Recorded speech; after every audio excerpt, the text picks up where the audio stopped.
न होते, हम बड़े ध्यान से सुनते, उस मैया को ध्यान से सुनाते। लास्ट के दिन बोले महाराज जब कथा संपन्न हुई और हमने पूछा मैया तुम बड़े भाव से कथा सुनती हो, अब महाराज उस मैया को सुनाई नहीं देता था।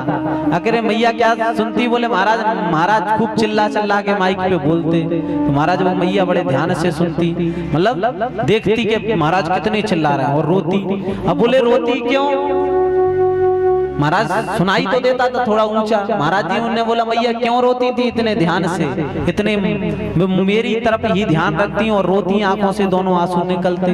तो बोले क्या कारण था, बोले महाराज सही बताऊं, बोले क्या, बोले आप जैसा एक मेरे बकरे का बच्चा था वो ऐसे ही चिल्ला चिल्ला के मर गया, तो मुझे उसकी याद आती है तुम्हें देख करके। बोले तुम्हें देख करके उस बकरे की याद आ जाती है कि महाराज को भी एक दिन ऐसे ही चिल्ला चिल्ला के चला जाना है।